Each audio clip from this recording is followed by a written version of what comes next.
about the groundbreaking we're about to have, especially under this heat advisory, but we still wanted to celebrate this achievement. As I was thinking about it coming over here, it really made me just come to the conclusion that I've always felt, is Tuscaloosa just keeps winning. I mean, this community just keeps succeeding time and time and time again. No matter what the challenge, whether it's COVID, whether it's April 27th, whatever the challenge, we meet it. And today we are standing on very hallowed ground. This project was first proposed when I was in second grade, back in the late 70s. This project has been talked about, dreamed about by this community for a very, very long time. But in 2015, this community came together in an extraordinary partnership and cooperation that passed House Bill 16. Transforming Tuscaloosa County was the name of the legislation itself. And there are so many people who made this success possible that you always worry about leaving someone out. But I certainly want to thank our city council, Ms. Howard, Mr. Council President Taylor, Mr. Busby, Mr. Fell, former council members, including Ms. Allman, who's now in the legislature. The city took a lead role in that, and I'm very proud that we were able to work together. And the two key projects for the city at the time was McWright's Ferry Road and MLK Jack Warner Parkway. I want to thank our county commission. We partnered with the county commission and with the Alabama legislative delegation on House Bill 600. So Judge Robertson, Commissioner Acker, certainly us passing that was so significant and a model for the rest of the state. I see are you former Representative Cal South or still Representative Cal South here? Mr. Garrison, who was on the school board, Mr.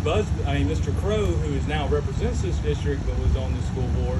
And then quite frankly, the champion in our legislative delegation was Bill Poole. And Bill, we're glad you're here today to celebrate this with us.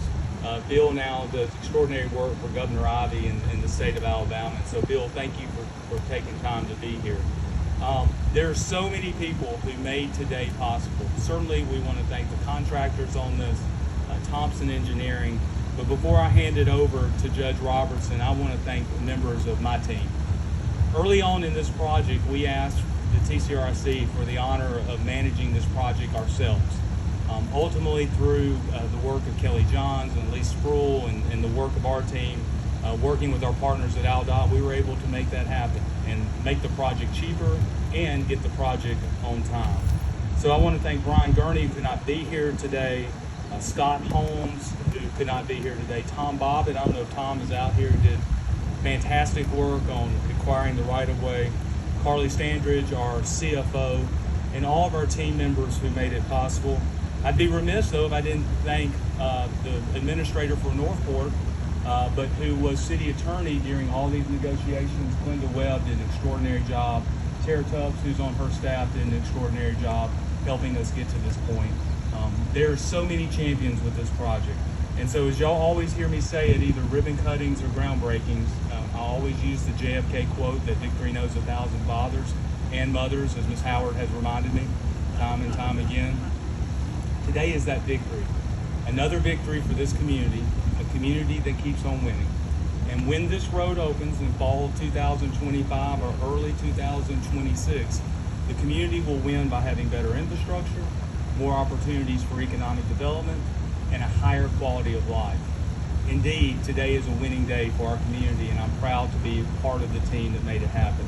And speaking of that team, is that we're very blessed to have a county commission as a partner in our community. And I want to introduce the probate judge of Tuscaloosa County and a friend to all of us, Judge Robertson. Judge.